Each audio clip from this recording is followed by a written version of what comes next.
Martineau. Le préféré du règne animal. Bonjour, les petits lapins.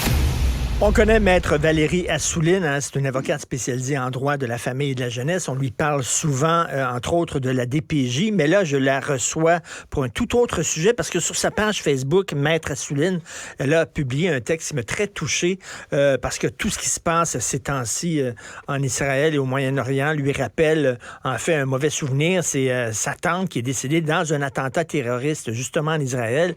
Bonjour Valérie Assouline. Bonjour. Comment vous vous sentez ces temps-ci? Je suis bouleversée. Je suis bouleversée d'abord parce que ça me rappelle des souvenirs qui ont marqué mon enfance et ma vie et qui ont marqué toute ma famille. Mais bouleversée aussi parce que j'ai de la famille en Israël et que j'ai des cousins qui ont été obligés d'aller à la guerre. Hein, c'est ça. Et Madame Assouline, vous êtes juive? Oui. Absolument. Et comment vous vous sentez de voir dans la rue des gens se réjouir de ce qui est arrivé en Israël, avec allégresse, distribuer des bonbons? Écoutez, je suis pas juif et je croyais pas ce que je voyais. Des gens étaient sur le party. Oui, en fait, j'ai honte. J'ai honte parce que, comme vous le savez, j'ai 4 enfants et deux adultes, 2 jeunes adultes et 2 ados. Et comment je peux leur expliquer qu'aujourd'hui, la mort qu'on décapite des bébés, qu'on tue des familles tout entières, qu'on brûle des femmes au vif, comment est-ce que je peux leur expliquer qu'au Québec, on accepte des manifestations comme celle-là? Je suis sans mots. Et ce que je trouve aussi, c'est ce silence de certains, ce silence qui est assourdissant et qui est inacceptable. Et ce discours qui, tu sais, le discours là où c'est pas vraiment du terrorisme, mais on fait des cabrioles là. Oui, c'est ça. C'est pas vraiment des terroristes, ce sont des combattants, ce sont des résistants, oui, etc. On joue sur les mots. Écoutez, oui, si décapiter des bébés, c'est pas du terrorisme, qu'est-ce qui est du terrorisme? Exactement. Et concrètement, ce que je peux vous dire, c'est qu'il y a des Juifs à Montréal et au Québec qui ont peur et qui vont pas sortir vendredi parce que je ne sais pas si vous le savez, mais il y a un appel à faire plusieurs manifestations et à attaquer des Juifs à travers le monde. Et nos enfants ont peur.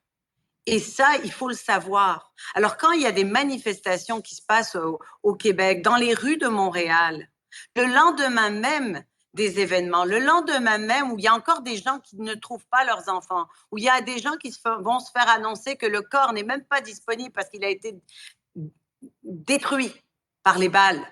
Et il y a des gens à Montréal qui distribuent des bonbons. Je suis outrée, je suis sans mots. Et oui, ça a ravivé ce sentiment-là de colère. Et ces gens-là vivent avec nous. Moi, je ne savais pas que ça existait. Qu'il y a des gens comme ça qui sont tout contents, qu'il y a des exactions comme ça qui se commettent. Puis là, je me dis, c'est peut-être le gars qui vend mon pain à l'épicerie, c'est peut-être le gars qui répare mon auto au garage. Je ne sais pas c'est qui ces gens-là. Et écoutez, au lendemain des attaques contre Charlie Hebdo, il y a eu 1 million de personnes qui ont marché dans les rues à Paris, contre l'islamisme. J'étais dans cette manif-là. J'ai parlé avec beaucoup de Juifs qui vivaient à Paris et qui me disaient, on songe à déménager. Jamais on pensait ça, mais on songe à déménager parce que la montée de l'antisémitisme, c'est épouvantable à Paris. Est-ce que ça vous inquiète, vous, Montréal? Mais ça m'inquiète. Ça m'inquiète. Justement, hier, j'avais quelqu'un sur ma page. En fait, j'ai fait le ménage sur ma page Facebook. Ça a fait de la place. Mais j'avais quelqu'un qui est dans le milieu de la santé. J'ai des gens de tous les milieux qui viennent me dire, oui, mais Israël, il y a... Oui, mais il y a une raison. Il n'y a pas de mais. Il n'y a pas de mais, il n'y a pas de raison pour attaquer, pour tuer des jeunes et des civils innocents, 1200 civils innocents tués comme ça, et qu'on trouve un discours. Pour moi, ces marches, c'est un peu une barrière, c'est un peu comme un bouclier idéologique. On a des boucliers humains à Gaza, mais ça, c'est un bouclier idéologique au Québec. Et c'est inacceptable. Vous, votre tante est morte dans un attentat terroriste. Rappelez-nous, racontez-nous ce qui s'est passé.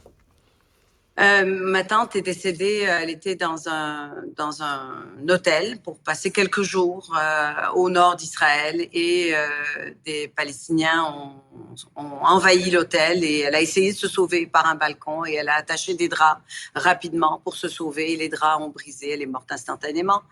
Alors... Mais ils sont rentrés dans l'hôtel pour tuer les gens à l'intérieur de l'hôtel, c'est ça? Absolument, oui. Elle a été victime d'un attentat terroriste. Et en essayant de se sauver, elle est décédée. Et il y a des gens, et écoutez, il y a des gens qui vont dire oui, mais en Palestine aussi, il y a des gens qui ont vécu ça, qui ont des proches qui ont été tués aussi lorsqu'il y a eu des rétaliations de l'armée israélienne, etc. Vous en pensez quoi, cette équivalence-là, là? Il n'y a pas d'équivalence à la barbarie qu'on vient de voir. J'ai jamais vu les soldats israéliens faire des actes barbares comme celle-là. S'il y a des civils, malheureusement, le Hamas utilise son peuple comme bouclier humain. C'est grave. Et il faut qu'on se réveille collectivement et il faut que ce soit carrément interdit de faire des manifestations pro-Hamas, pro-palestinien comme celle-là. Parce que, vous savez, vous pouvez appuyer le peuple palestinien 364 jours par année. Mais cette journée-là, le lendemain des événements, le lendemain de ces barbaries, gardez-vous une petite gêne. Ben justement, le lendemain, je m'excuse, là, la seule chose à dire, c'est la colère, les larmes et dire non, c'est tout. Il n'y a pas de non, mais... Et je parlais à Mathieu Bock-Côté qui vit à Paris, puis je disais, qu'est-ce que tu penses des manifestations qu'il y a eu? Ben, il dit, à Paris, il n'y en a pas eu parce que c'est interdit. Tu n'as pas le droit de faire des manifestations en soutien à un groupe terroriste. Tu n'as pas le droit. Comment ça fait qu'on accepte ça ici? J'ai aucune idée. Et donc ça, il va falloir regarder ça et que ce soit interdit parce que c'est pas normal que ce soit accepté. Mais là, au nom de la liberté d'expression. Eux disent c'est une manif en soutien au peuple palestinien, pas au Hamas. Ils jouent sur c'est pour les ça qu'on mots. donne des bonbons. Ouais. Mais tous ceux qui jouent sur les mots, j'entendais hier Jean-François Lisée sur vos ondes, là, en train de jouer sur les mots pour essayer d'éviter de dire que le Hamas est un groupe terroriste parce que lui aussi, je sais pas ce qu'il cherche là. C'est grave. C'est grave jouer sur ces mots. Ce que le Hamas a fait, c'est barbare, c'est des actes terroristes. Et le Hamas est un mouvement terroriste, point à la ligne. Et vous avez vu ça comme moi, la CBC qui dit à ces journalistes, ne dites pas que les gens du Hamas sont des terroristes parce que ce n'est pas un fait, c'est une opinion. Oui. C'est la CBC, là. Vous pensez quoi? Je sais. Je suis... Mais c'est pour ça que, vous savez, dans ma publication, je dis j'ai peur pour mes enfants. À chaque matin, je me dis, mon Dieu, que Dieu les préserve. Qu'ils soient préservés, un, de la folie humaine, et deux, de cette insouciance collective, là. Comment est-ce qu'on peut accepter que la CBC, qui est payée par l'État, hein, c'est bien beau que M. Trudeau nous dise des discours, mais d'un autre côté, il laisse la CBC faire ça, mais je pense qu'il y a un enjeu, là. Il faut qu'on se réveille. Il faut que ça soit unanime. Vous savez, après l'événement de la mosquée à Québec, les voix étaient unanimes. Et c'est ça qu'il fallait faire. Aujourd'hui, il faut qu'on soit unanime. Et que c'est grave. Après la mosquée, après les attaques à la mosquée, on ne disait pas oui, mais. Oui, mais les islamistes, oui, mais vous savez, des fois, les musulmans. Il n'y avait pas de oui, mais. Tout le monde s'entendait. Non. Mais là, pour ce qui est arrivé en Israël, il n'y a pas de oui, mais. Et de faire des manifestations le lendemain, d'allégresse dans les rues, distribuer des bonbons, ça me donnait des frissons. Vraiment. J'avais froid dans le dos en voyant ça.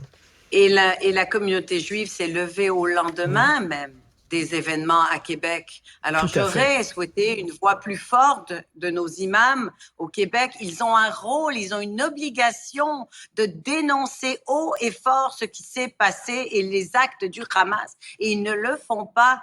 Alors, tous nos politiciens qui ont un discours d'équivalence c'est inacceptable. Ce que j'aimerais aussi dire, c'est que si vous avez des amis juifs, prenez le temps de lâcher un coup de fil, de savoir comment ils se portent. Tout à fait. Hier, je discutais par écran interposé avec une amie juive, justement, qui est à Montréal, puis qui me disait qu'elle avait jamais été aussi en colère que ces temps-ci. Bon courage. J'espère que vendredi, effectivement, où on appelle à s'en prendre aux Juifs, j'espère que cet appel-là ne sera pas entendu. Merci beaucoup, Maître Valérie Assouline. J'espère qu'on se reparlera sous de meilleurs augures. Merci.